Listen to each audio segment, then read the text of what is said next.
Hello everyone, मैं SK Singh medical admission counsellor.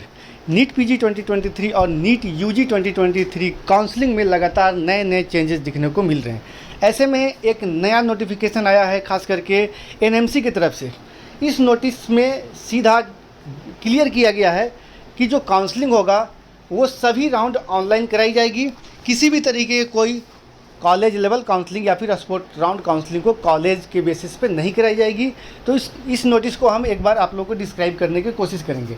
लगातार नए चेंजेस जो आ रहे हैं, इससे क्या पॉजिटिव इम्पैक्ट पड़ने वाला है, नेगेटिव इम्पैक्ट पड़ने वाला है, हाई स्कोर स्टूडेंट को क्या बेनिफिट मिलेगा, लो स्कोर वाले स्टूडेंट को क्या बेनिफिट मिल सकता है या फिर नुकसानात हो सकते हैं, इन तमाम जानकारी को देने वाला हूं। तो इस चैनल पे यदि आप नए हैं तो लाइक सब्सक्राइब करना ना भूलें।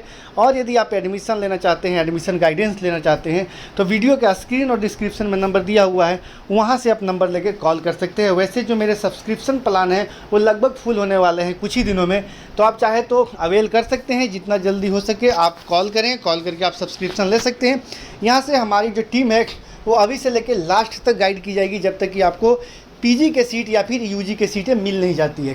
तो नीट पीजी और नीट यूजी दोनों के लिए चेंजेज हैं as per Supreme Court order. जो सुप्रीम कोर्ट का ऑर्डर आया है उसके अकॉर्डिंग, और साथ में ministry of health and family welfare के अकॉर्डिंगली जो बताया जा रहा है कि जो स्टे वैकेंसी राउंड का जो काउंसलिंग होता है, जैसा कि नोटिस में मेंशन की गई है, ये पहले डीम्ड यूनिवर्सिटी के 100% सीटों की काउंसलिंग थी, वो एमसीसी कराती थी। लेकिन स्टे वैकेंसी राउंड इसका हुआ करता था, वो ऑफलाइन होता था, यानी कि कॉलेज लेवल होती थी। इंस्टीट्यूशनल लेवल भी काउंसलिंग बोला जाता था, स्पोर्ट राउंड भी बोला जाता था, जो आपको कॉलेज में जाके सीट अलॉट होता था 1:10 के रेशियो में बुलाया जाता था। यानी कि एक सीट अगर खाली है कॉलेज में तो 10 स्टूडेंट को बुलाया जाता था और मेरिट बेसिस पे एडमिशन हुआ करता था। ऐसे ही कंडीशन में स्टेट में भी डिफरेंट स्टेट में भी ऐसा सेम रूल था, कॉलेज लेवल काउंसलिंग हुआ करता था। लेकिन कुछ कुछ स्टेट में प्योर ऑनलाइन हुआ करता है, जैसे कि मध्य प्रदेश में प्योर ऑनलाइन, या फिर आपको वेस्ट बंगाल में प्योर ऑनलाइन सभी राउंड कराई जाती है। तो ऐसे में जो सुप्रीम कोर्ट का ऑर्डर और ministry of health and family welfare की तरफ से जो बताया जा रहा है, जो एनएमसी की जो नोटिस आया है, इसके अकॉर्डिंग कि जो जितने भी स्टेट हैं इंडिया में जहाँ प्राइवेट मेडिकल कॉलेज है या फिर गवर्नमेंट मेडिकल कॉलेज है, इन सभी कॉलेजेस का जो काउंसलिंग होंगे वो ऑनलाइन कराए जाएंगे। यानी कि स्टे वैकेंसी राउंड है बेसिकली वो आपको कॉलेज लेवल पे नहीं होगा, कॉलेज लेवल पे नहीं होगा, काउंसलिंग अथॉरिटी ही इसका काउंसलिंग कराएंगी। तो यहाँ से क्लियर हो गया है कि अब किसी भी स्टेट में स्टे वैकेंसी राउंड या फिर ऑल इंडिया कोटे की जो स्टे वैकेंसी राउंड होगा, ये अथॉरिटी के द्वारा ही, काउंसलिंग अथॉरिटी के द्वारा ही कराई जाएगी। मैक्सिमम स्टेट में ऑनलाइन कराने की उम्मीद ज़्यादा है, लेकिन कॉलेज लेवल काउंसलिंग नहीं होगा। अगर देखते हैं कि स्टे वैकेंसी राउंड के बाद भी अगर सीटें बचती है तो इसके लिए क्या हो सकता है, खास करके डिफरेंट स्टेट में। तो यहाँ से कुछ स्टेट में जो प्राइवेट मेडिकल कॉलेज हैं या फिर एमबीबीएस का, यहाँ पे मैं आपको बताता हूँ फ़ायदा और नुकसानात, और साथ में आपको पॉजिटिव और नेगेटिव शिफ्ट के बारे में भी।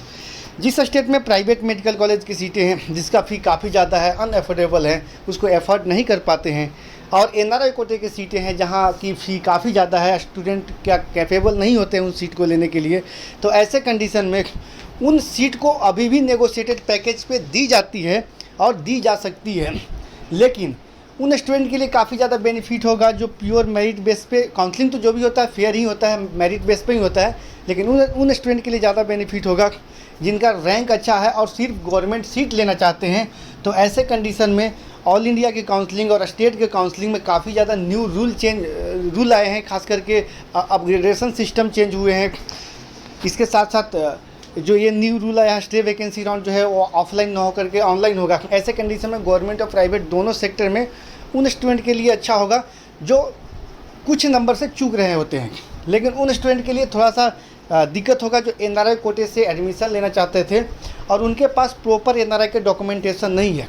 लेकिन यहाँ पे एक चीज़ मैं और भी बता दूँ कि कुछ ऐसे भी स्टेट हैं जहाँ प्योर ब्लड रिलेशन की रिक्वायरमेंट नहीं होती है, सेकेंड ब्लड, थर्ड ब्लड भी आपको चल सकता है, या फिर आपको कोई रिलेटिव है या फिर आपको कोई फ्रेंड है, दोस्त हैं, वो भी आपको चल सकता है। लेकिन डिपेंड करता है कि किस किस स्टेट में ये रूल को अलाउ किया गया है। वैसे जो डॉक्यूमेंट वेरिफिकेशन होगा ये भी काफ़ी टफ होने वाला है एनआरआई के लिए। एनआरआई का जो डॉक्यूमेंट वेरिफिकेशन होगा वो एम्बेसी के अकॉर्डिंगली ही आपको ये डॉक्यूमेंट वेरिफिकेशन होगा। खास करके एमसीसी का जो काउंसलिंग हुआ एनआरआई कोटे का, और इसका जो डॉक्यूमेंट वेरिफिकेशन होगा काफ़ी स्ट्रिक्टली होने वाला है। स्टे वैकेंसी में उतना स्ट्रिक्टली तो नहीं होगा, लेकिन राउंड 1, राउंड 2 और थर्ड राउंड में काफ़ी स्ट्रिक्टली हो सकता है। पहले डीम्ड यूनिवर्सिटी का जो काउंसलिंग हुआ करता था स्टे वैकेंसी राउंड, एनआरआई कोटे के सीट जो होती थी या फिर मैनेजमेंट कोटे की जो सीटें होती थी, कन्वर्टेड सीटें होती थी, उसमें कॉलेज अपने अकॉर्डिंग सीट दे दिया करते थे। लेकिन अब उनके पास जो नंबर ऑफ़ एजेंट होते थे या नंबर ऑफ़ स्टूडेंट होते थे, 1 सीट के लिए काफ़ी ज़्यादा स्टूडेंट फाइट करते थे। लेकिन अब क्या होगा, एजेंट उनके पास लेके स्टूडेंट को जाते थे, एक सीट के लिए 20-25-100 स्टूडेंट को लेके चले जाते थे। लेकिन अब यहाँ पे क्या होगा कि प्योर मेरिट बेस पे होंगे। यहाँ पे प्रॉब्लम अब कॉलेज को होगा।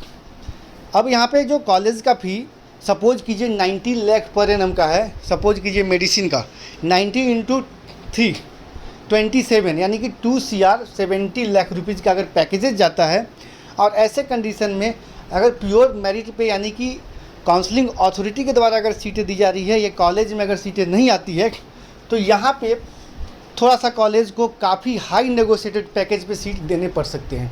तो इसके लिए मैं आपको प्रॉपर हमेशा बात करते आया हूँ। जैसे ये नोटिफिकेशन आया तो मार्केट में एक र्यूमर फैल गया है कि इस बार नेगोशिएशन नहीं होगा, इस बार कट ऑफ रिवाइज नहीं होगा। इन सारे चीज़ों को बिल्कुल भूल जाएं।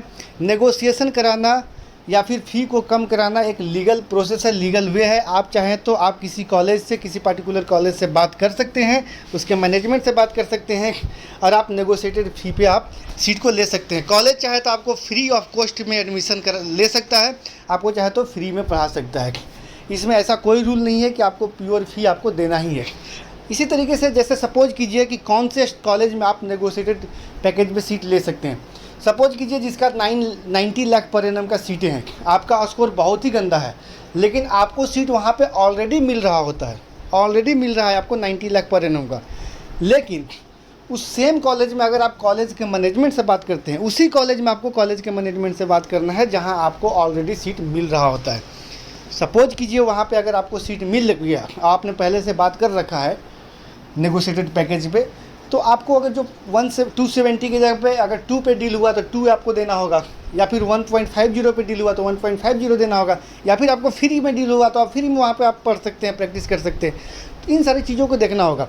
वैसे एनआरआई कोटे के लिए काफ़ी ऐसे स्टेट हैं जहाँ आपको प्रॉपर ब्लड रिलेशन की ज़रूरत नहीं पड़ती है, तो आप चाहें तो इसके लिए आप कॉल कर सकते हैं। वीडियो के डिस्क्रिप्शन या स्क्रीन पर नंबर दिया हुआ है। खास करके पेड गाइडेंस के लिए उन स्टूडेंट के लिए जो गवर्नमेंट सीटों के लिए, डीएनबी के सीट के लिए, एनबी डिप्लोमा के सीट के लिए, या फिर आप डीम्ड यूनिवर्सिटी में सीट लेना चाहते हैं, टॉप के क्लिनिकल ब्रांच लेना चाहते हैं, और अभी भी आपको कन्फ्यूजन है, तो इसके लिए चाहे तो कॉल कर सकते हैं। वीडियो का स्क्रीन और डिस्क्रिप्शन में नंबर दिया हुआ है। आपको हमारी टीम प्रॉपर गाइड करने की कोशिश करेंगे, हर एक डेटा को प्रोवाइड करने की कोशिश करेंगे। फिलहाल के वीडियो में इतना ही दोस्तों, थैंक्स फॉर वॉचिंग।